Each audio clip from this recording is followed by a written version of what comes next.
اسمع بون ودن منفس قدسون حد أملاخ كم يحضركم نجابير بيتسب كم يكنيهم جابير أملاخ ناس مسكنهم جابير أبلتات إدمينا دمّا نزام عالتزي أو سيغس لزهابنا كبرين مسكنا نبسحيو فاد أملاخ كوينو نايلوم معنتي أرستي نايتمرتنا كبري زولد أموننات زبليو كبري زولد انتاي كبر زولد أموننات اتمبقسي نايلوم معنتي تمرتنا كوانجيل ماتيس مراف 25 كافر 14 سابقدي 3 زلو خينو تي حيل قال توسيل له زلوغن كابتوسي 22 كساب 23 زلوي كنبينا تمرتنا مخانا اذا سومنزيا شاد شيت سومن ناي عبيصوم ويدما ناي صوم ربعايا بمسار سرعات قدس بتكريستيان ارمانتا يتبحال غبريهر ማለት ድማ ሕያዋይ ባሪያ ዝብል መልእክቲ ዘሎ እዚ ዘመን ዚ ከም አካለን መቀጸልታ ናይቲ ዝሓለፈ ዘመነ ምጻት ኢልና እስተማሃርናዮ መቀጸልታ ናትዩ ኣብ ናይ ዝሓለፈ ሰሙን ድሕር ኩላና ዘኪርናዮ ኣብ ዘመነ ምጻት ዝብል እንታይና ተማሂርና ነርና ጎይታና መድኃኒታችን ኢየሱስ ክርስቶስ በኻላይ ምጻቱ ክግለጽ ከሎ ዝራእዩ ምልክታት እንታይ ከም ዝመስሉ ሪእና ነርና ናይሎም አንተ ድማ ከም ናቱ አካልን መቀጸልታን ኮይኑ ብዛዕባቲ ጎይታናን መድኃኒታችን ኢየሱስ ክርስቶስ ምስተገልጸ ብዛዕባ ዝህሉ ፍርዲ ናይ ሞዳታ ፍርዲ ወይ ድማ ብይን እንታይ ከም ዝመስል እንመሃረሉ ነስተንትነሉ ነው ዘመን መኻኒዩ ማለት እዩ ነዚ ዕለት ናይ ቅዱስ ያሬድ ተዳልየሉ ዘሎ መዝሙር ድማ መሰረቱ ካብቲ ናይ ዕለቱ ንባብ ቅዱስ ወንጌል ማቴዎስ 25 خفقدي أستبعت سب 3 استدرسوا خينو من وقت جبريهر زبل أرستي زلوا مالتيو لذي إذا قدس وانجيلن إذا ناي مزمور داويد نقوله ولا إذا ناي قدس يارد مزمور كله زهبه ملأختي حدا مالتيو لذي تي بحيدة نجزيابيهر استعمل سب جزيابيهر دما بعبين بلوسن كبري كم زخبرو زنجر ملأختي زلوا مالتيو زي حيوان أمون باريان زبل قال تي حيل نايت ملأختي ناب أجلجلت بيت كريستيان ترايز قنا مسيلو خرائي ناي خلي مالتي انت خونجن نا أجلجلت بيت كريستيان ترايز ملك زي كونس نقولها ناتهم آمنت زخلنا زملكت ملأختي زلوا فلا ما ناتهم أجلجلت انت رأخينو درب حلف الناس لزلوا بتحدوجن زعوام حبراوي هوتهم حلف النتالهم بدخل أي وجن دما نتيجة زيابيهر أمين زهاب موجاسة دما كم تأمله زدليو جيروم ناي موجساي حلفنا دما سلزلو درب زخانة تحتاتنا زلو حلفنا تي وهابو مثل زبز خلت قديات ومنات كوينام كركوبو أبكن مجزيابيهر أملاخ تسبيت قبر الله مالتي كلها ناتم آمنت زخانة دما نالواش أبي تكريستيان أقل تخين خون خيلنا أبي تكريستيان زرقة ناقل قلت مدرخ زي بالناخن كون خيلنا انت خونجن امان خوينو انا اقلقال املاخ ايكون كن كبل زغل ولا حدا كم زيبلنا كم تخلو جزيان مهارو اغزيابيهر كدحنا ناخلو مسؤول ما لنفسه كفنا ذهاب صقا الله እዚ ጸጋ ዝድማ ንአገልግሎ ዝወሃብ ጸጋ ክሳዕ ዝኾነ ናይ እግዚአብሔር አገልግልቲ ኢና ማለት እዩ ስለዚህ ተአቦ በቦነቱ ተአደ በደነታ እቶም ህፃናት ድማ ከም ውሉድ ከከም ዕድሜዮም أفتا بيتهم انتايم أقل مالتي سلازم نفس وكفناس أفتا بيتنا أب سرحنا أب تمرتنا أب كل محبرة ونابراناس إجزابيه زهابنا حلاف النت كم زلو نعقو نخنواس أو زخلنا مخليت وينما سقادما لنفس وكفنا خم زهابنا كم سبون كنولد كلنا حزنايو نولد كإلة الله يكون عندي من هالباش زخلزي زين فرط خنكون خيلنا نفرت أمكن كون خلينا أنت خناك نفسه كبسب نناتو كألتون الله يمالتي فلا إدما منفسه وانت راخينا دما سأجد ما الله سلازك زيابير كألت كبرنا خلو سأجاه كبرنا خلو دما ناتو أقل قلتو خينا ناتو مغسلتا أداو خينا نخال السبات متان كنا قلقليمو بزقود دايز دما أمونات كون كم زلنا يو على أملاح سنقرنا مالتي سلازي زعبا أموناتنا لهم عند خنمهار كمتي أب قدس وانجي زنببنا يدما نتحادى حمشته نتحادى خلته نتحادى مع حدا خبون كله بينا ملك يهيبون تراينا كم عقمم تبلك على الله እግዚአብሔር عقمنا يفلت من الباش نحن عقمنا خين فلت نخيلنا እንተኾነ ግን እግዚአብሔር ዓቕምና ስለ ዝፈልጥ ከከም ዓቕምና ዝሃበና መኽሊት ኣለዩ ከከም ዓቕምና ዝሃበና ጸጋ ኣለዩ ከከም ዓቕምና ዝሃበና ድማ ክእለት ኣለዩ ማለት እዩ ስለዚ ነፍስ ወከፍ ምእመን ነፍስ ወከፍ አገልጋሊ መዓልታዊ ክሓታ ዘለዎ ሕቶ ተዳሃልያ ኣነስ ማዕረኽ እንደ ቤት እግዚአብሔር ተኣሚን ዝሃበኒ ጸጋ ቤት አምላኽ ዝሃበኒ መኽሊስ ማዕረኽ እንደ እሙን ኮይነ ዝርከብ ዘለኹ ማዕረኽ እንደ እሙን ኮይነ ንኣምላኽ ዘገልግል ዘለኹ ኢልና ገዛ ርእስና ክንሓትት ኣዝዩ ኣገዳሲ ማለት እዩ ምክንያቱ ኣኽቢሩ ንፀዋዓካ ኣኽቢሩ ድማ ዝኸበረ ነገር ዝሃበካስ መሊስካ ኢኻ ክትእመኖ ትደሊ ማለት እዩ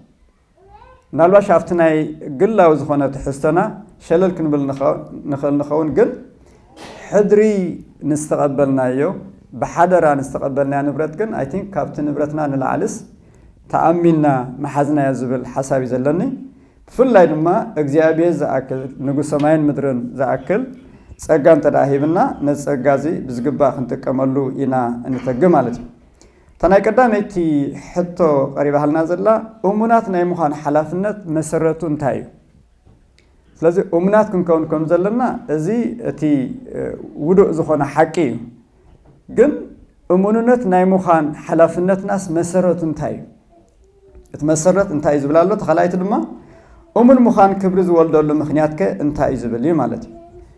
ስለዚ እሙንነት ኣዝዩ ልዑልን ክቡርን ዝኾነ ባህሪ እዩ ለልኩሉ ድማ እዚ እሙንነት እዚ ባህሪ መለኮት እዩ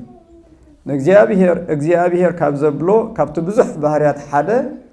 እሙንነት ዝብል እዩ ማለት እዩ ስለዚ እግዚአብሔር እሙን እዩ ክንብል ከለና ብኹነታት ዘይድረህ ብኹነታት ድማ ዘይፅሎ ኩሉ ግዜ እሙን ኮይኑ ዝነብር ኣምላኽ ንብል ኣለና ማለት እዩ እግዚአብሔር እሙን ተዘይኮይኑ እግዚአብሔር ክንብሎ እውን ኣይንኽእልን ኢና ማለት እዩ ምክንያቱ እግዚአብሔር ብኹነታት ከም ሰብ ዝቀያየር ኣይኮነን ከም ሰብ ዝለዋወጥ ኣይኮነን እግዚአብሔር ከይሕሱ ሰብ ኣይኮነን ከይጠዓስ ድማ ወዲ ሰብ ኣይኮነን ነቲ ዝበሎስ ኣይገብሮ እንዶ ነቲ ተዛረቦስ ኣይፍፅምን ዶ እዩ ዝብለና ምናልባሽ ሰብ እሙን ክኸውን ዘድልዮ እንታይ እዩ ተሓታትነት ስለ ዘለዎ እዩ ልዕልና ካልእ ኣካል ስለ ዘሎ እግዚአብሔር ዝበሃል ስለ ዘሎ በቲ ኣነባብራና ሓደ ግዜ ንእግዚአብሔር ፀብፃብ ከነቕርብ ኢና ስለዚ ተሓታትነት ኣለና እግዚአብሔር ግን እሙን እዩ ክንብል ከለና ብልዕሊኡ ተሓታትነት የብሉን ንቓልዩ እሙን ዝኸውን ማለት እዩ ንተስፉ እዩ እሙን ዝኸውን ኣብ ገሊኡ ኣብ ቃል ኣምላኽ እንታይ ይብለና ካብኡ ዝዓቢ ስለ ዘየለስ ብገዛእ ርእሱ መሓለ እዩ ዝብለና ማለት እዩ ስለዚ እግዚአብሔር ንገዛእ ርእሱ እሙን ዝኸውን ንሕና ግን ኣብ ልዕልና መዝነት ዘለዎ ሓላፍነት ዘለዎ ልዑላዊ ኣምላኽ ስለ ዘሎ እሙንነትና ናብኡ ምዃኑ ምርዳእ ኣዝዩ ኣገዳሲ ማለት እዩ ስለዚ እሙንነት እንታይ ንብል ኣለና ባህሪ መለኮት እዩ ኩሉ ግዜ ከም ንገልጾ ተወራሲ ባህሪ ኣምላኽ ኣሎ ዘይተወራሲ ባህሪ ኣምላኽ ድማ ኣሎ ማለት እዩ ስለዚ እሙንነት ካብቶም ተወረስቲ ባህርያት ኣምላኽ እዮም እግዚአብሔር ኣባና ከስርጾ ኣባና ድማ كحدر زدليلو بحر مخاني قال أملاح سنقرنا كلها ناتهم هيوان زبلنا سبيخون انسساء تخلتي نايمهلاونا كند مسرت كند روحي እግዚአብሔር ኦምን ስለዝኾነ ማለት ናብነት እግዚአብሔር በቲ መጋቢነቱ ኦምን ተዘይከውን ወቅቱን ግዚን ሐልዩ ዝናም ተዘይህበናስ አታክልት እንታይ መኾን ነይሮም እንስሳ እንታይ መኾን ነይሮም ንሕና ወን ከም ሰብ እግዚአብሔር በቲ መሐረነቱ بتأجستو ومن تزيكون يرو حاتيات ممس فسمنا بحاتياتنا نموت انتن خون يرناس بهوت كسنه زخسم نبردي سلازي እግዚአብሔር ومن سلازخونه اينا بهوت زلنا مالتي ومن سلازخونه اذا مدرزيا كمتا املاح زفطراخو مخوينا تقصل زلا مالتي سلازي ومنነት ባህሪ መለኮት ምኻኑ እዚ መለኮታዊ ባህሪ ዝድማ ተወራስ ባህሪ ስለዝኾነ እግዚአብሔር ናባና xድሮ ናባና xስርጾ ድማ ፈቂድ ማለት እዩ እግዚአብሔር አቦ ጥራይ ኮነን እሙን ጎይታናን መድኃኒታችን ኢየሱስ ክርስቶስ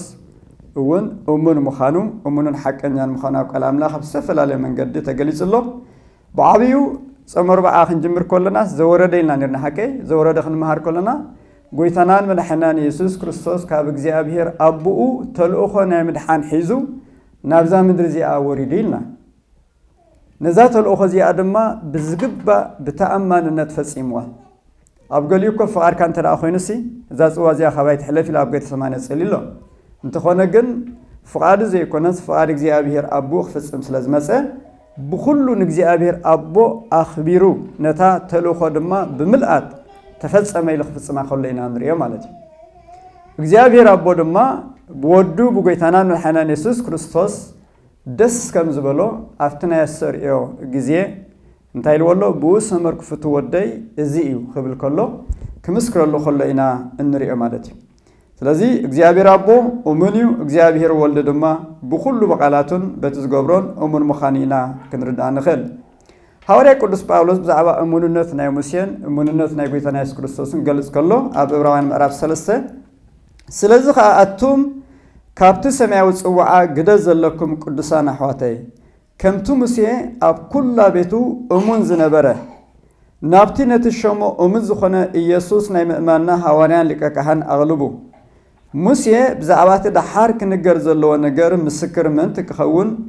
ከም ግልያ ኮይኑ ኣብ ኩላ ቤቱ እሙን ነበረ ከም ምንታይ ከም ግልያ ክርስቶስ ግና ከም ውሉድ ኣብ ልዕሊ ቤቱ እሙን ዝኾነ ኢሉ ገሊጽልና ኣሎ ማለት እዩ ስለዚ ሙሴ ናይ እግዚአብሔር ተልእኮ ሒዙ ጽዋዓ ሒዙ ናብ ግብጽ ኸይድ ከሎ ከም ባርያ ኣብ ቅድሚ እግዚአብሔር እሙን ከም ዝነበረ ተጣቂስና ኣሎ ጌታና መድኃኒታችን ኢየሱስ ክርስቶስ ድማ ከም ውሉድ ኣብ ቤቱ እሙን ከም ዝነበረ ይነግረናል ማለት እዩ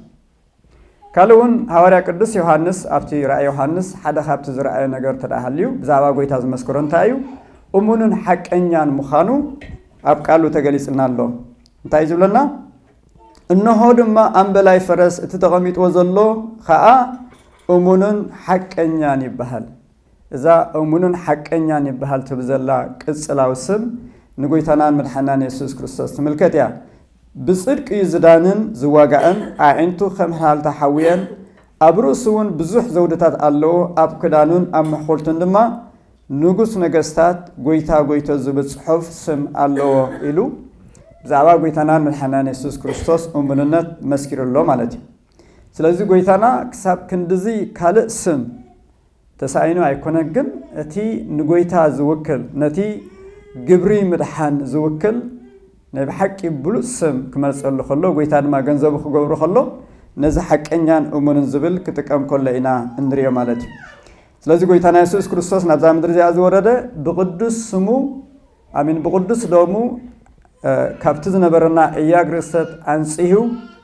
ማሕደር መንፈስ ቅዱስ ገይሩ ናቱ ባህሪ ሒዝና ኣብዛ ምድሪ እዚኣ ክንመላለስ ናቱ ባህሪ ከነንጸባረቕ ሓደ ካብቲ ናይ እግዚአብሔር ካባና ዝጽበዮ ነገሪ ማለት እዩ ስለዚ ሓደ ካብቲ ብሉፅ ባህሪ ኣምላኽ ድማ እዚ ናይ እሙንነት ባህሪ እዩ ማለት እዩ ቃል ኣምላኽ እንታይ ዝብለና ርሕራሕዮም ዘውሪ ብዙሓት እዮም እሙን ሰብ ግና መን ይረኽቦ ዝብለና ማለት ስለዚ እሙንነት ብቐሊሉ ዝርከብ ዘይምዃኑ ኢና ክንርዳእ ንኽእል ማለት እዩ ስለዚ ናፍታ ሕቶና ክንምለስ ናይ እሙንነትና መሰረት ባህሪ እግዚአብሔር እዩ ናይ እግዚአብሔር እሙንነት እዩ ማለት እዩ ምክንያቱ ክፈጥረና ከሎ እግዚአብሔር ተወራሲ ባህሪኡ ኣውሪስና ንብል ኣለና እሙናት ክንከውን ዘኽእለና ዓቕሚ ኣብ ውሽጥና ኣቐሚጡሎ ኢና ንብል ዘለና ማለት እዩ መሊስና ነቲ ክብሪ ኣምላኽ ካብ ክብሪ ኣምላኽ ርሒቕና ምስ ወደቕና ድማ እግዚአብሔር ብኽቡር ዋጋ ድማ ዓዲጉ ከድሕነናን ክቅድሰናን ከሎ ድማ ቃል ኣምላኽ ከም ዝነግረና ነቲ ብመልክዕ ኣምላኽ ዝተፈጠረ ሓድሽ ሰብ እንታይ ግበሩ ልበሱ ዝብለና ማለት እዩ ስለዚ በቲ ኣፈጣጥራናን በቲ ምድሓናን ብኹልቲኡ እንድሕሪእናዮ እሙናት ክንከውን ዘኽእለና እግዚአብሔር ኣብ ውሽጥና ዓቕሚ ወይ ድማ ጸጋ ኣኸኣሎ ከም ዝሃበና ኢና ክንርዳእ ንኽእል ስለዚ ዝኾነ ሰብ ፍላይ ድማ ኣማኒ እሙን ናይ ምዃን ተፈጥራውን መንፈሳውን ሓላፍነት ኣለዎ ድርብ ሓላፍነት እዩ ስለዚ በቲ ኣፈጣጥራና ተኻላይት መንገዲ ድማ በቲ ጌታናን መድኃኒታችን ኢየሱስ ክርስቶስ ኣብ መስቀል ዝኸፈሎ ውዕለት ድማ እቲ ኣረጊት ባህሪ ካበና ተቐንጢጡ እቲ ብመልክዕን ምስልን ኣምላኽ ዝተፈጠረ ሓድሽ ሰብ ክንለብስ እግዚአብሔር ነጸጋ ስለ ዘጸገወና እሙናት ናይ ምዃን ሓላፍነት ኣለና ማለት እዩ ስለዚ በቲ ካልእ መንገዲ እኮ እሙን ዘይምዃን ማለት ሲ አንጻር መልክዕናን አንጻር መልክዕ ኣምላኽ ንኸይድ ኣለና ማለት እዩ ስለዚህ እሙናት ዘይምዃናስ ንገዛ ርእስና ኢና ነዋርዝ ዘለና አንጻር ባህሪና ኢና ንኸይድ ዘለና ማለት እዩ ተኸላይ ትሕቶ ዘለሃና ድማ እሙናት ክንኮነሉ ዝግባአና ጉዳያት ወይ ድማ ገጻትና ህይወት አይና እዩ አበይና እሙናት ክንከውን ዘለና ምናልባሽ ገለገለ ሰብ ኣብ ቤተ ክርስቲያን ወይ ድማ ኣብቲ ኣገልግሎት ቤተ ክርስቲያን እሙን ኮይኑ ኣብ ስርሑ እሙን ዘይከውን ተረአ ኮይኑ ወይ ድማ ኣብ ስርሑ እሙን ኮይኑ ኣብ ቤቱ እሙን ዘይከውን ተረአ ኮይኑ እዚ እግዚአብሔር ከመይ ዝሪኦ ከፊላዊ ዝኾነ እሙንነት ኣብ ኣምላኽ ቅቡል ድዩ ዝብል ሓሳብ ይዘለዓለና ንምዃኑ እሙንነት ዘይምልከቶ ክፋል ህይወት ኣለና ድዩ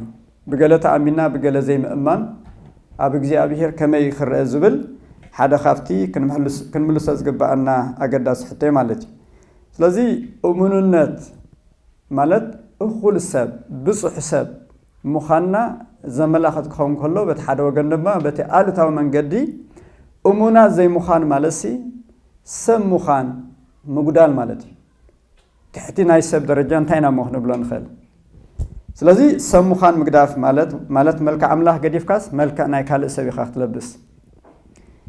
ስለዚ እቲ ናይ ብሓቂ እሙን ዝኾነ ሰብ ግን እቲ ትኽክለኛ መልክዕ ናይ ሰብ እቲ ትኽክለኛ ናይ ኣምላኽ መልክዕ ዘንፀባርቕ ምዃን ኢና ክንርዳእ ንኽእል ከምታ ቀዲምና ዝበልናዮ እሙናት ናይ ምዃን ተፈጥራውን መንፈሳውን ሓላፍነት ኣለና እግዚአብሔር ድማ ዝኾነ ዓቕሚ ከይሃበ ኣኻኣሎ ከይሃበ እሙናት ኮኑ ዝብል ኣምላኽ ኣይኮነን ይትረፍ ኣምላኽ መንግስታት ከማን ክትሰርሓሉ ዘኽእለካ ሞያ ከየጥሬኻ ሞያዊ ሓላፍነት ዝጠልብ ስራሕ ኣይውኻን እዮም ብሓላፍነት ኣይሰኩምኻን እዮም እግዚአብሔር ድማ ከምኡ እሙናት ኩኑለይ ክብለና ከሎ እሙናት ንኽንኮነሉ ዘኽእለና ዓቕሚ ይህበና እዩ ማለት እዩ እግዚአብሔር ዓቕምና ስለ ዝፈልጦ ከከም ዓቕምና ድማ እንታይ ይህበና እዩ ፀጋ ይህበና እዩ ማለት እዩ ስለዚ መመሪፅና ብገለ ጉዳያት እሙናት ክንከውን ብገለ ጉዳያት ድማ ዘይ እሙናት ክንከውን ፍቓድ ኣምላኽ ኣይኮነን ብሓፈሹ ኣብ መንፈሳውነት እምዚ ሕውስዋስ ዝበሃል እግዚአብሔር ኣይፈልጥን እዩ እቲ ካብ ግብፅ ዝወፀ ህዝቢ እስራኤልስ ገሊስ ሕውስዋስ ህዝቢ ነበረ እሞ ታፍላሓ ዝብለና ማለት እዩ ሕውስዋስ ኣይምውቕ ኣይዝሑል ኣይ ናብ ፅድቂ ዝቐረብካ ኣይ ናብ ሓጢኣት ዝኸድካ ዓይነት ከምዚ ወዲ መንጎ ዝበሃል ኣብ ቤተ ክርስቲያን ወይ ድማ መንፈሳዊ ህይወት ቅቡል ኣይኮነን ስለዚ ድማ እዩ ነቲ መራሒ ናይ ሎዶቅያ እንታይ ተባሂሉ ኣሎ ንግብርኻ ኩሉ ፈልጦ ኣይዝሑል ኣይምውቕ ኢኻ ብኻ ዝሑል ወይ ምውቕ ምኾንካ ስለዚ ኣይምውቕ ኣይዝሑል ልቢ ዝበለ ስለ ዝኾንካ ካብ ኣፈይ ጡፍ ክብለካ ሃብታምን ፈሳስን ሓንቲ እኳ ዝጎለን ነገር የብለይን ብምባልካ ሕሱርን ዘደንግፅን ድኻን ዕውርን ዕሩቕን ምዃንካ ኣይትፈልጥን ኢኻ ዝብል ሓዲግ ዝኾነ ህይወት ኣብ ጎይታ ቅቡል ዘይምዃኑ እዩ ዝነግረና ዘሎ ማለት እዩ ኣብ ራእይ ዮሃንስ ምዕራፍ 22 እውን እቲ ገፋዓይ ኣዝዩ ይግፋዕ እቲ ርኩስ ኣዝዩ ይርከስ እቲ ጻድቕ ኣዝዩ ጽድቂ ይግበር እቲ ቅዱስ እውን ኣዝዩ ይቀደስ እንሆ ቀልጢፈ መጽእ ኣለኹ ንነፍሲ ወከፍ ሰብ ከከም ግብሩ ክፈድዮ ከዓ ዓስበይ ምሳዩ ኣብታ ኦም ህይወት መሰል ምንቲ ክረኽቡ ናብታ ከተማውን ብደገታታ ምንቲ ክትኣትውስ እቶም ክዳውንቶም ካብ ሓጢኣት ዝሓፅቡ ብፅዓን እዮም ዝብል እንታይ ዓይነት ምርጫ ክንመርፅ ከም ዘለና ኣብ ቃሉ ብንጹር ተጠቒሱ ኣሎ ምናልባሽ እታ እሙንነት ትብል ቃል ኣይተጠቐመን ግን ኣብ ኩሉ ክነእትዋ ንኽእል ኢና ማለት እዩ እሙንን ዘይእሙንን ክንከውን ዘይኮነልክ ከምቲ ኣይምውቕ ኣይዝሑል ኣይትኹን ወይ ናብ ክልቲኡ ናብ ጽድቅን ናብ ርክሰትን ናፍቲ እናበልካ ወዲ መንጎ ኣይትኹን ናብ ክልተ እግርኹም ኣይትሓንኩስ ዓይነት መልእኽቲ ዘሎ ማለት ስለዚ ብገለ ክፋልና ህይወትና እሙናት ብገለ ክፋልና ህይወትና ድማ ዘይ እሙናት ክንከውን እግዚአብሔር ፍቓዱ ኣይኮነን ማለት እዩ ኩላህና እሙናት ክንከውን እዩ ዝጽበየና ስለዚ ብዛዕባ እሙንነት ኣይተዛረበን እሞ ስለዚ ናብ ክልቲኡ ክንሕንክስ ንኽእል ኢና ክንብል ኣይንኽእል ኢና ማለት እዩ ወካል ብዝኾነ ባህርያት ተጠቒስልና ኣሎ ስለዚ ብመልክዕ ኣምላኽ ዝተፈጥረ ብደም ክርስቶስ ድማ ዝደሓነ ብስራሕ መንፈስ ቅዱስ ድማ ውልድነት ዝተጸገቡ ክርስቲያን እሙን ክኸውን ሓደ ካፍቲ ተልእኾ ናይ ህይወት ወይ ድማ ጽዋዕ ናይ ህይወት ኢልና ክንገልጾ ንኽእል ኢና ማለት እዩ ስለዚ መንፈሳዊ ምንዝርና ኣብ ህይወት ኣማኒ ቅቡል ዘይምዃኑ ኢና ካብዚ ክንርዳእ ንኽእል ማለት እዩ እንተኾነ ግን ሓደ ክንክሕሎ ዘይንኽእል ሓቂ ድማ ኣሎ እዩ ኣቦና ኣዳም ምስ ወደቐ ካብቲ ተፈጥራዊ ባህሪና ውፅእ ዝበለ ሓደ ድቓላ ዝኾነ ባህሪ ካብ ሰይጣን ዝኣተወና ኣሎ ማለት እዩ ስለዚህ ድማ ይመስሓ ቅዱስ ነታ አረጊት ባህሪ ቀንጢትኩም ምስ ኩሉ ግብሩን ትምኒታቱን ቀንጢትኩም ኣብ መስቀል ስቀልዎ ዝብለና ማለት እዩ ስለዚህ ካብ ህይወትና ዝቕንጠጥ ሓደ ድቓላ ዝኾነ ባህሪ ኣሎ ነቲ ብመልክዕን ምስልን ኣምላኽ ዝተፈጠረ ሓድሽ ሰብ ድማ ክንለብሶ ከም ዘሎና ይነግረና እዩ ስለዚህ ንባህሪና ዘይውክል ድሌታት ንባህሪና ዘይውክል ምርጫታት ክመፀና ከሎ ንሕና ግን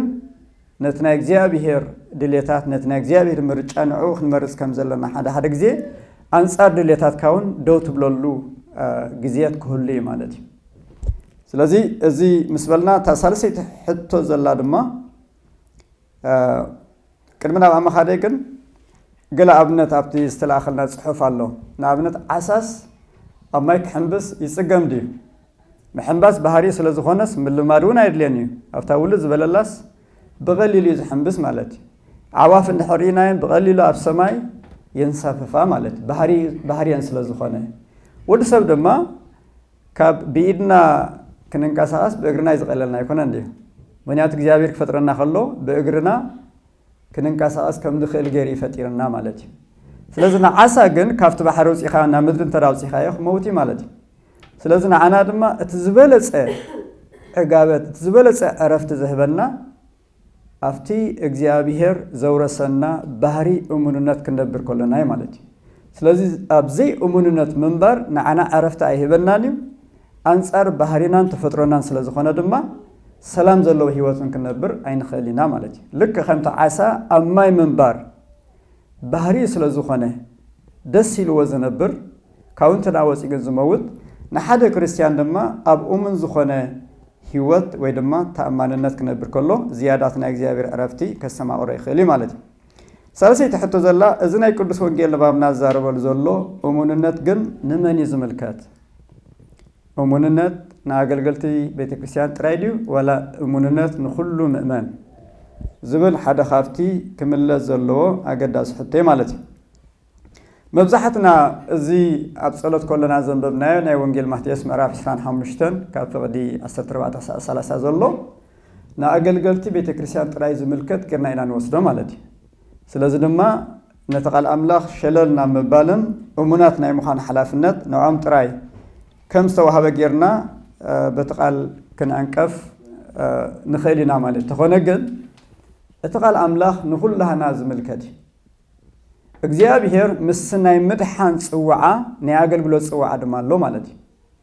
እቲ ምድሓንን ኣገልግሎትን ፈሊኻ ክትወስዶ ይትኽእልኒ ኢኻ ማለት እዩ ስለዚ ሓደ ሰብ በቲ ናይ ጎይታ ኣብ መስቀል ዝገበረ ውዕለት ድሒነ ዝብል ተደኣ ኮይኑ ነጽዋዓ ዝተቐቢለ ዝብል ተደኣ ኮይኑ ከም ሓደ ፓኬጅ እቲ ናይ ኣገልግሎት ጽዋዓ ድማ ተቐቢልዎ ኣሎ ማለት እዩ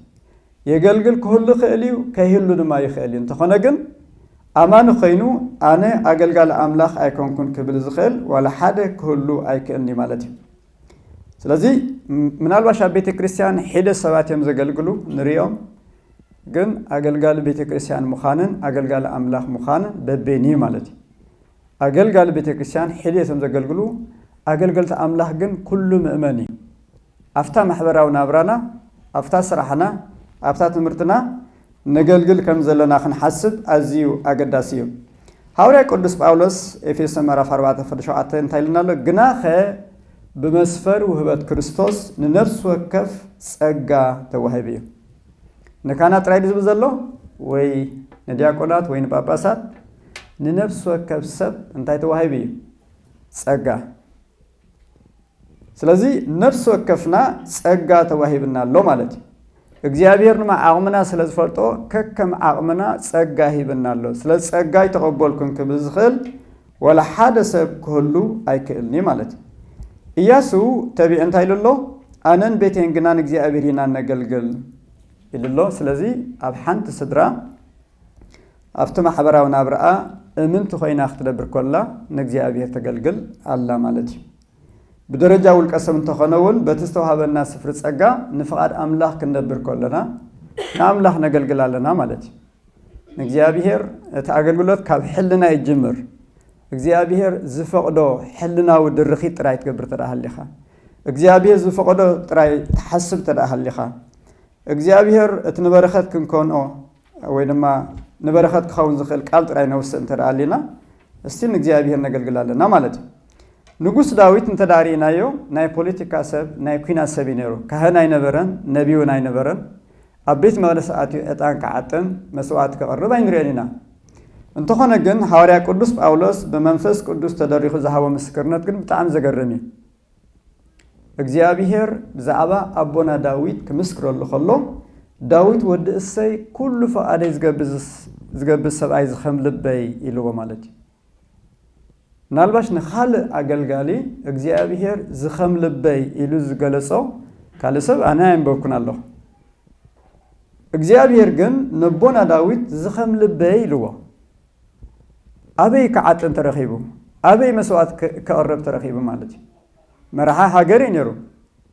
ናይ ኩናት ሰብ ይነሩ እንተኾነ ግን አብታ ዝነበር አብታ እግዚአብሔር ድሾሞ ግን እሙን በመኻኑ ዝኸም ልበይ ክበሃል ኮለና ንሪዮ አብ ካለውን አብ ግብረ ሐዋርያት 13 ዘሎ 22 ኮሙን 36 ዳዊት አብ ዘመኑ ንፍቃድ አምላኽ ምስ አገልገለ ዓረፈ ንፍቃድ አምላኽ እንታይ ምስ ገበረ ምስ አገልገለ አበይ አብ ዘመኑ እግዚአብሔር ዘዘመና ሂብናሎ ናልባሽ ንክንደይ ዓመታት ኢና ክንነብር አይንፈልጥን ግን አፍተን እግዚአብሔር ዝፈቀደልና ዓመታት ግን አገልገልቲ ኮይና ክንሐልፍ ንመን ከነገልግል ንፍቃዱ ፍቃድ አምላኽ ዘየድልዮ ክፋል ህይወት ኣለና ድዩ ኣብ ቤትና ፍቃድ አምላኽ የድልየናዩ ኣብ ስራሕና ፍቃድ አምላኽ የድልየናዩ ኣብ ትምህርትና ኣብ ቤተ ክርስቲያን ኣብ ኩሉ ማሕበራዊ ናብራና ኣብ ኩሉ መንገድና ፍቃድ አምላኽ የድልየናዩ ስለዚ ንፍቃድ አምላኽ ክንነብር ከለና ንእግዚአብሔር ነገልግል ኣለና ማለት እዩ ስለዚ ነፍስ ወከፍ በአምላኽ አአምን የዝብል ንፍቃድ አምላኽ ይነብር ተዳህሉ ንእግዚአብሔር የገልግል አለኹ ንብሎ ንኽእልና ማለት እዩ ስለዚ ኣብ ቤተ ክርስቲያን መድረኽ እኳ ተዘይተዋህበና እንተኾነ ግን ኣብቲ ማሕበራዊ ናብራና ንፍቃድ አምላኽ ብምንባር ንእግዚአብሔር ከነገልግሎ በዚ ድማ እሙናት ክንከውን ከም ንኽእል እዩ ቃል አምላኽ ዝነግረና ጎይታና ኢየሱስ ክርስቶስ ኣብቲ ናይ ከረን ስብከቱ ብፍላይ ኣብቲ ናይ ምዕራፍ 7 ፍቅዲ 21 እንታይ ዝብል ኣሎ ፍቃድ ናይቲ ኣብ ሰማይ ዘሎ ኣቦይ ዝገብር ደኣምበር ጎይታይ ጎይታይ ዝብል መንግስቲ አምላኽ ዝኣቱ ኣይኮነን ኢልና ኣሎ ስለዚ ብዙሕ ክንዝምር ንኽእል ኢና ብዙሕ ከነምልኽ ንኽእል ኢና ብመዝሙር ብዙሕ ክንሰብኽ ንኽእል ኢና ግን መንግስቲ አምላኽ ዝኣቱ እቲ ፍቃድ አምላኽ ዝገብር ፍቃድ አምላኽ ዝርዳእ ኣይኮነን ፍቃድ አምላኽ ዝገብር ሰብ ጥራይ ምዃኑ እዩ ዝነግረና ዘሎ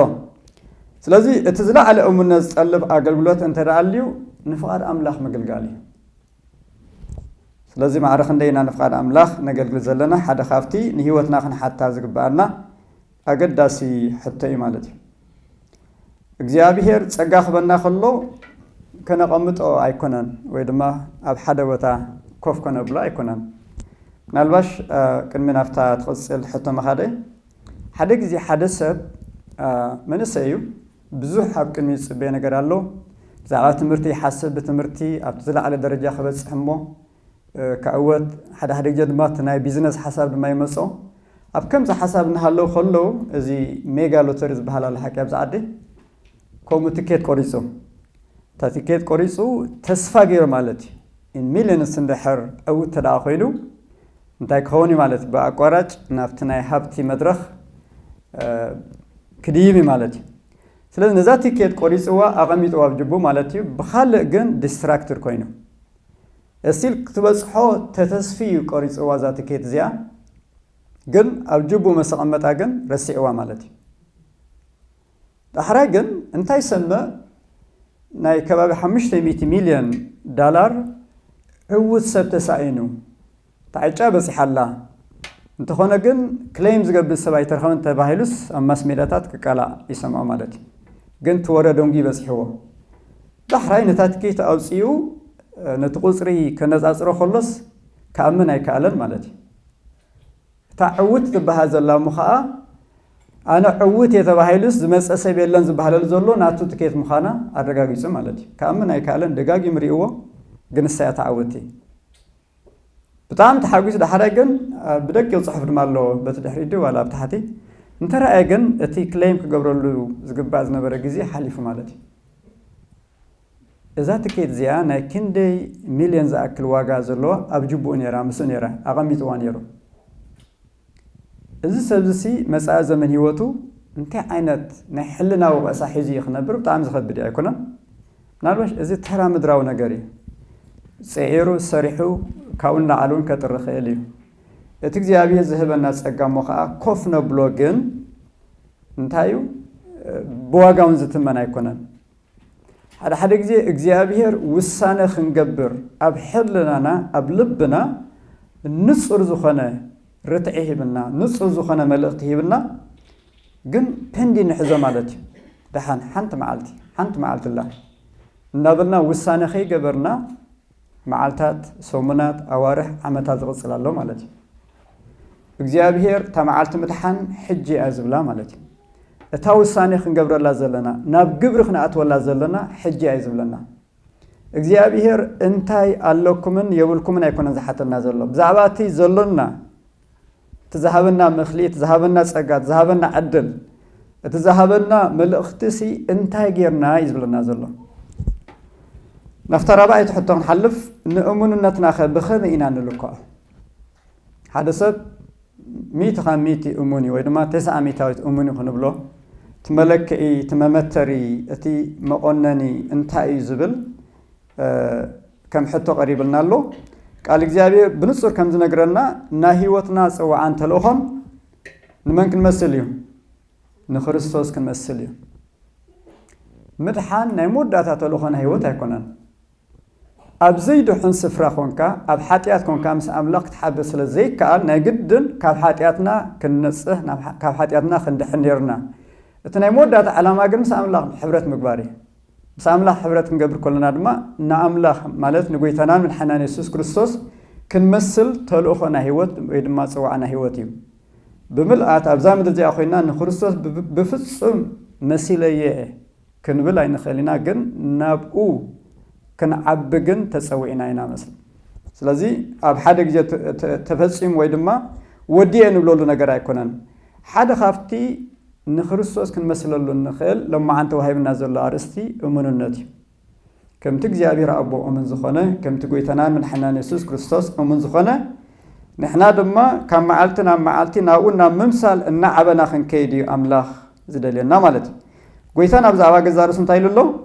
اتزل آخر نخام سيالو كل ساعة بحث بلو اقبر يمو بين أحد جننيو أنا ندخل قبر ذهب كان نقبر فسيم أمدر أخبار كخا ببال بتبعات أمين الله إزي تبعات إزي تأمنا تأمننا كخون تبعاتنا كخون قانقنا كخون أملاخ سدلنا زلو مالتي سلزي قويتنا من حنان يسوع كريستوس انتاي زمثل نيرو بزنا اموننات قداي نحناخه ناي بحق نعون مسلو لنا دينا كنحسب ازيا قداسيو ابونا ايوم انتاي لولو املاح غنا انا بينيت منقد خمس خيط يفلطيو يفتنني كم ورق خوينا اخوصيه اغاري اسور حزان تطنققون كم منقدو ايغلسكون كاب تزاز كنافرو ايزبلكون كم مزغبه يابلصن قلاف حلقو استنفاسيا وشت اي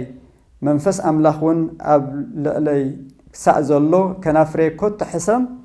أيك الزربان لسانيون حاسوت أيك توسنيا كسا علة موتي كابتاب زي قدلت مخاني أيقلسني نصدق أي أزني حزو كوتو أي سدون كابتن معلتات لبي حنتي أن أين أفتنن بمبال بخمسة عمسل تأمين الله مالتي ቅዱስ አቡነ ዳዊት ወን ኮሞ ዛመሰለተ አምኖ ብዙሕ ክፋላትና መጽሐፍ ቅዱስ ተጠቂስና ኣሎ ስለዚህ መለክዒ ናይ እሙንነትና ንክርስቶስ መምሳልና እዩ ክርስቶስ ድማ ሓደ ካፍቲ ብሉጽ ዝኾነ ክንመስሎ ዝተጸዋዕናሉ ባህሪ እዚ ባህሪ እሙንነት እዩ ናይ ሞዳታ ሕቶ ረብሓን ዓስብን እሙንነት ግን እንታይ እዩ እሙናት ኩኑ መሰረት እምነትና ድማ ናይ እግዚአብሔር እሙንነት እዩ تملكي أمونتنا دما تين كريستوس ممثلنا إيو إلنا لنا هرّا إن كريستوس مثلنا مود أتنتي عصبنا زبل حساب وين ما حطه الليو أفتي نبابنا عيلة وانجيل انتي زبلنا اتهم بحيدة تأمينكم يخمو اتحمش تستوهب حمش تربيحو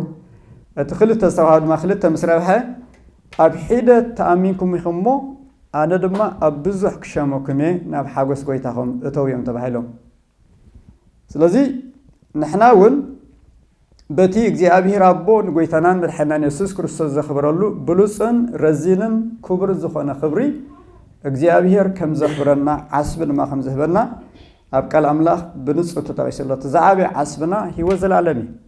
ካብ ዛዓበ ዓስቤ ብልናን ህይወት ዘላለም ምዃን ማለት ድማ ምስ ክርስቶስ ንዘላለም መንባር ማለት እዩ ሓደ ካፍቲ ቅጽል ዝወሃቦም ነቶም እሙና ዝኾኑ ድማ እንታዩ ሕያዋይ ኣስተውዓሊ ባርያ ዝብል ሕያዋይ ኣስተውዓሊ ባርያ እዚ መንፈሳዊ ቅጽል ጌርና ክንወስዶ ንኽእል ኢና ልክ ኣብቲ ናይ ምድሪ ታሪክ ናይ ኣቦና ዮሴፍ እንድሕሪና ካብ እስር ናበይ ክቢሉ ናብ ቀዳማይ ሚኒስተርና ምዃን ማለት እዩ ኣብ መንጎ ሓደ እስርን ኣብ መንጎ ቀዳማይ ሚኒስተርን ዘሎ ፍልሊ ንርአዮ ማለት እዩ ስለዚ ኣብዛ ምድሪ እዚኣ ኣብዘን ሒደት ዓመታትና ንእግዚአብሔር ብተኣማንነትን ብሕያውነትን ተደኣ ኣገልጊልናዮ ድማ እግዚአብሔር ናብ ከመይ ዝመሰለ ዓብይ ክብሪ ክብ ከም ዘብለና ንምርዱ ዝጸገም ኣይኮነን ሓንቲ ኣብነት ጠቂሰ ክወድየ ሓደ ግዜ ሓደ ንጉስ ዝኾነ ወራሲ ዓራቱ ኣይነበረን እሞ ናብቲ ዘመሓድሮ ዓዲ እንታይ መልእኽቲ የመሓላልፍ ነዛ ናተይ ስልጣን ዝርከበኒ ሓደ ሰብ ይደሊ ኣለኹ ስለዚ እቶም ነዛ ስልጣነይ ክትወርሱ ትደልዩ ሰባት ብቑዕ ሰብ ክመርቕ ስለ ዘለኒ እቶም ፈቃደኛታት ክትሳተፉ ትደልዩ ተመዝገቡ ተባሂሉ ናብ ሙሉእ ዓዲ እቲ ዜና ይኸይድ እሞ ብዙሓት መንስያት ድማ ናይቲ ዓዲ መራሕቲ ክኾኑ ፈቃደኛታት ኮይኖም መፅዮም ማለት እዩ ስለዚ እቲ ንጉስ እንታይ ገይሩ ንነፍሲ ወከፎም ዘርኢ ሂብዎም እዛ ዘርኢ እዚኣ ሒዝኩም መኺዱ ንክንዲ ዝወርሒ ድማ ተኸናኸንዋ ኣብ ቂልኩም ናብ ፍረ ኣብፅሕኹም ንዕለት ክንዲዚ ኩልኻትኩም ክትርከቡለኩም ኢልዎም ኩሎም ፈፍርያም ሒዞም ከይዶም ስለዚ ካብ መዓልቲ ናብ ሰሙናት ካብ ሰሙናት ናብ ዋርሒ ተቆፂሩ እቲ መዓልቲ ኣኺሉ ክመፅ ነይርዎ ማለት ኩሎም መፅኦም ሕጂ ኩሎም ገሊኦም ኣብ ዕምባባ ዝበፅሐ ገሊኡ ኣብ ፍረ ዝበፅሐ ገሊኡ ድማ ገና ኣብ ፍረ ኣብ ዕምባባ ዘይበፅሐ ኣታኽልቲ ሒዞም መፅኦም ማለት እዩ ሓደ ሰብ ግን እታ ዝተዋሃበቶ ፍረ ምብቃል ኣብያቶ ማይ እንተስተየ ሓመድ እንተቀየረ ብኹዕ እንተገበረ ብምንም ተኣምር ምብቃል ኣብያቶ ዳሕራይ ነዲዩ እንታይ ብላ ኣነ ኣይከይድኒ እታ ተዋሃበኒ ዘርኢ ኩሉ ዝግባኣኒ እኳ ገይረላ እንትኾንኩ ግን ኣይበቆለትን ስለዚ ክሓፍርን ክዋረድን ኢለ ኣይከይድኒ ይብላ ማለት እዩ ኣዲኡ ግን ብክንደይ ለሚና ኖ ንስኻት ዝግባኣካ ጌርካ ኢኻ ክትከይድ ኣለካ ኢላ ብክንደይ ሓይሊ ደፊኣ ከም ዝኸይድ ትገብሮ ማለት እዩ ሕጂ ነናቶም ጣውላ ተዳልዩሎም ኩሎም ኣብ ቅድሚኦም ድማ እቲ ተኽሎም ሒዞም ገሊኦም ተሓጒሶም ገሊኦም ይስሕቑ ገሊኦም ድማ ከምኡ ሕፍረና ተሰማ መቸም ብፍላይ እዚ ሓደ ዘይበቆለት ገረቡ ከምታ ዘላታ ነታ ባዞ ሒዝዋ ከይዱ ግን ዝኾነ ዝረአ ገረብ ኣይነበረን ማለት እዩ ሕጂ ኩሎም ይስሕቕዎ ነይሮም ብጣዕሚ ድማ ሓፊሩ ሓንሳ ምሰኣቶ ድማ ክወፅእ ስለ ዘይክእል ወላ ሓንቲ ዝገብሮ ነገር ኣይነበረን ማለት እዩ ኣብ መወዳእታ ዳሕራይ ኩሉ ተዳልዩ እቲ ንጉስ መፅዩ በብሓደ ክርዮም ነይርዎ ማለት እዩ ንኩሎም ከልዩ ሪኡ ኣብቲ ዘይበቆለት ገረብ ምስ በፅሐ እቲ ወዲ ብጣዕሚ ኣንቀጥቂጡ ማለት እዩ እንታይ ክብለኒ በቃ ብሂወተይ ክሓተኒ እዩ ኣብ ንጉስ ዝኣክል ምኻ ዝተሓት ሒዘ ከይመፃ ኢሉ ብጣዕሚ ሓፊሩን ፈሪህን ማለት እዩ ኣብ መወዳእታ እቲ ንጉስ ንኩሉ ሪኡ ናብቲ መድረክ ደይቡ እቲ ተካኢ ናይ ዓራተይ ተካኢ ናይ ስልጣነይ ዝኸውን ሰብ ረኺብና ኣለና ሕጂ ኩሎም እቶም ኣብ ፍረ ዝበፅሑ በቃ ንዓይ ድኾንኹ እንዳብሉ ብልቦም ይሓስቡ ነቲ ታገረቡ ዘይበቆለት ንዕኡ ፒክ ገይርዎ ማለት ንዓይልዎ እናብ ፈትፈተይ ናብቲ መድረክ ደይቡ እቲ ናይ ብሓቂ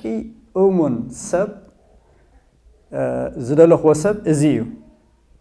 ስለዚ ናተይ ተካኢ ናይ መንግስተይ እዚ መንእሰይ እዚ እዩ ኢሉ ንዕኡ ይረቕሖ ማለት እዩ እስኪ እንታይ ነይሩ ንኩሎም ዝፈለሐ ምሻሎ እዚ ዘይበቁል ዘርኢ ሂብዎም እቶም ኳለት ኩሎም ምብቋል ምስ ኣበዮም ካልእ ዝበቁል ንዑ ዝመስል ናቶም ዘርእዮም ገይሮም ማለት እዩ እቲ ሓደ ገነታ ዝተዋሃበቶ ዘርኢ ብተኣማንነት እቲ ካብኡ ዝጥለብ ነገር ኩሉ ነገር ገይሩ ግን ዘይበቁል ዘርኢ ስለ ዝነበረ ከይበቆለት ከምታ ዘላታ ድማ መፅዩ ማለት እዩ እጂ ሞት ዝፅበ ዝነበረ ኣብ ሕፍረትን ኣብ ሕንክን ዝነበረ እቲ ንጉስ ማዕረ ክንደይ ናብ ላዕሊ ክብ ኣቢልዎ ማለት እዩ ምናልባሽ ንዓናውን እግዚአብሔር ዝሃበና ጸጋ ኣሎ እግዚአብሔር ዝሃበና መኽሊት ኣሎ ኢና ንብል ዘለና ማለት እግዚአብሔር ካባና ዝጠልቦ ነገር እቲ ክንገብሮ ዝግባአና ብተኣማንነት ክንገብር ዳኣሎ ዳእምበር እግዚአብሔር ዘይተጸበናዮ ማለት ዘይጽበየና ዘይሃበና ነገር ኣይኮነን ዝሓተና እሞ በቲ ዝሃበና እሙናት ክንከውን እዩ ናይ ሎማዓንቲ ትምህርትና ዘሎ እግዚአብሔር ሰማሃርና ቃላብ ልበና ይሕድሮ ከምቲ ሰማሃርና ይኹም ኮይና ክንነብር እግዚአብሔር ጸጋ ይደግፈና ጸጋ ጎይታና ኢየሱስ ክርስቶስን ፍቅሪ ኣምላኽን ሕብረት መንፈስ ቅዱስን ምስ ኩላህና ይኹን እግዚአብሔር ባርኩም